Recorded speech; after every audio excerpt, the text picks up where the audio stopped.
The Secret Tender Club again. One evening, Hank, Scruff and Mighty Mark were arguing in the sheds. They were feeling very cross with each other. "I think our discussions at this turntable are good," said Scruff, "and whereas if your Secret Tender Club discussions are not," said Scruff. "They are," shouted Hank back. You're just jealous because I have friends," he said. "You won't be having friends when you speak to us like that," shouted Mighty Mark crossly. You have started the Secret Tender Club long enough," he said, and you think it's funny, do you?" he said. "Well, actually," said Hank, "I only chose the Secret Tender Club because no tenderless engines should be allowed," he said. "Now you're trying to say you're better than us," said Scruff. Connor had finally had enough. "Won't you three just stop? I'm trying to get some rest," he said. "And by the way, you three just need to stop arguing and think about what's going to happen tomorrow," he said. The three stopped arguing, but they fell out and they both went to sleep, not speaking to each other for the rest of the night. The next morning, Scruff, Mighty Mark and Connor were out of the sheds to do their jobs except Hank. Hank had a plan of his own to finish off from a long time ago now. But meanwhile, however, Connor was pulling the express. Mighty Mark was taking some passengers to every station, and Scruff was taking some garbage to the waste dump. But a few moments later, the two engines were tired and deserved a rest in the sheds. But by the time they got to the sheds, they found Neville and Molly at their place, and Hank and Connor were already at their own spots too. The two engines were cross. "Neville!" shouted Scruff. "What are you doing in my shed?"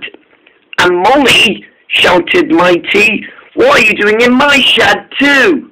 "Actually," said Hank, we've decided to set you both up again," said Hank with laughter, "by making up the Secret Tender Club again." "Yeah," said Molly, "the Secret Tender Club really is cool. You two should join in." "Perhaps not," said Hank crossly, "or you'll be out with them too," he shouted to Molly. "Sorry," said Molly. "Actually," said Neville, "the Secret Tender Club is good. I reckon they... Suddenly, Scruff finally interrupted. Don't do this, he said. "Molly, remember when you had food that made your boiler swell up?" he said. "You don't want that to happen again. Learn from your mistakes." "Oh, really?" said Molly. "No, seriously," said Scruff. "You'll end up as last time." "Oh, I don't think that'll be happening," said Hank. "Or maybe it will. I don't know," he said. "This shed is for tender engines only, and you two will use your turntable discussions outside instead of here," he laughed. The two engines were cross, and they puffed away. Just then, Thomas and Arthur were at the signet area when Scruff and Mighty Mark puffed in, feeling very cross. "Hank is so unfair," shouted Scruff. He started the Secret Tender Club again." "I've heard," said Thomas. "He just wouldn't let me in the sheds this morning," he said. "Yeah," said Arthur, and he's about to make Molly feel ill again like he did the last time." "We better stop them," said said Mighty Mark, and I know who can do such a thing as that. Of course, said Thomas. Kanan started the Secret Common Club. He stopped it before, and he can stop it again. Yeah, said Arthur. Let's go find him. And with that, the four set off to find Kanan. Just then, Kanan was at the station when both Thomas, Arthur, Scruff, and Mighty Mark arrived. They were feeling very, very, very upset indeed. Excuse me, Kanan, said Thomas, but we have a situation here. What's that? Asked Kanan.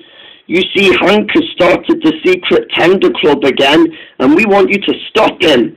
Oh dear, said Kanan. At first I thought Hank could be trusted, but he's not. Let's go tell the Fat Controller first. That will be the only way to set him up, he said. Great idea, said Thomas, and all of the engines agreed. Meanwhile at the sheds, both Neville, Molly, Hank and Connor were still talking. We hate tank engines because they're a disgrace, said Hank, and especially diesels, he said. They shouldn't even be welcome in these sheds, he said. But Neville felt offended. Well, I look like a diesel, he said, and you, but he was running out of words to say, but at last he wasn't. And you are about to be set up, he said. By what? Asked Hank. Well, said Molly, we actually thought the Secret Tender Club was great, until for now, she said. You have gone too far. What are you all talking about? Shouted Hank. But all of a sudden, Kanan puffed into the sheds. Hank, he said, this has gone on far enough. He's gone on far enough. What? Shouted Hank, as Thomas, Arthur, Scruff and Mighty Mark puffed in. What's going on? Shouted Hank. What's happening to me? You have gone too far by starting the Secret Tender Club again and again, shouted Kanan. I'm shutting it down for good. And indeed it must be stopped, said a voice. It was the Fat Controller. Hank, your behaviour has caused confusion, and I must say it caused delay.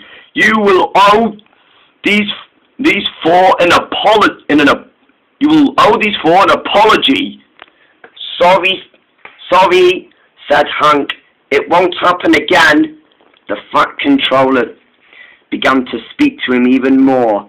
That will teach you a lesson to not be mean to other engines, because some engines are tank engines or diesels. You will stay in your sheds until you are wanted, for what you did was wrong. I cannot tolerate this anymore. And he walked away. And Hank was not very pleased. Until during the evening, Hank, Scruff and Mighty Mark have apologised, and they were all friends. Let's not let this Secret Tender Club stuff turn you against us again, Hank, said Scruff. Yeah, said Mighty Mark. It's gone on long enough, and besides, I hope you think our discussions about the turntable's great, he said. Of course I do, said Hank. You two are welcome in the sheds, he said. And with that, the four engines shut their eyes and went happily to sleep.